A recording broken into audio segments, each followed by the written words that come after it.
നമസ്കാരം. ഞാൻ സിനിമ പഠിക്കുന്ന കാലം തൊട്ടേ അഭിലാഷ് സാറിന് എനിക്ക് നല്ല അടുത്ത ബന്ധമുള്ള ഒരു വ്യക്തിയാണ്. ശരിക്കും പറഞ്ഞാൽ എൻ്റെ അച്ഛൻ്റെ സുഹൃത്താണ് അഭിലാഷ് സാർ. ഞാൻ അങ്ങനെയാണ് ശരിക്കും അഭിലാഷ് സാറിനെ പരിചയപ്പെടുന്നത്. അദ്ദേഹത്തിൻ്റെ ലൈബ്രറിയിൽ വെച്ചുള്ള പ്രവർത്തനങ്ങൾ തൊട്ട് അദ്ദേഹമായിട്ടുള്ള അടുത്ത ബന്ധം എനിക്ക് അദ്ദേഹമായിട്ടുണ്ട്.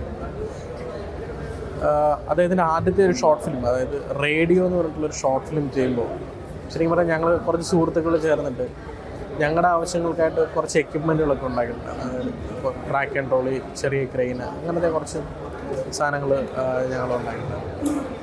അത് അദ്ദേഹത്തിൻ്റെ ഷോർട്ട് ഫിലിമിൽ ഞങ്ങൾ ഉപയോഗിക്കാൻ വേണ്ടിയിട്ട്. പിന്നീട് തുടർന്ന് അദ്ദേഹത്തിൻ്റെ ഒന്ന് രണ്ട് ചെറിയ ചെറിയ ഹ്രസ്വചിത്രങ്ങൾക്ക് ഞാൻ വർക്ക് ചെയ്തു.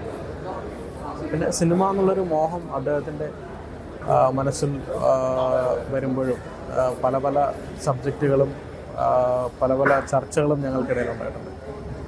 അദ്ദേഹത്തിൻ്റെ മൂന്നാമത്തെ ചിത്രമാണ് കർത്താവ് ക്രിയ കർമ്മം എന്ന് പറയുന്നത്. ശരിക്കും പറഞ്ഞാൽ അദ്ദേഹത്തിൻ്റെ ഈ പരിശ്രമം, അദ്ദേഹത്തിൻ്റെ പരീക്ഷണ ചിത്രങ്ങൾക്ക് വളരെയധികം വിജയങ്ങളും നിരവധി ഉപഹാരങ്ങളും അദ്ദേഹത്തെ തേടിയെത്താം. എല്ലാവിധ ആശംസകളും.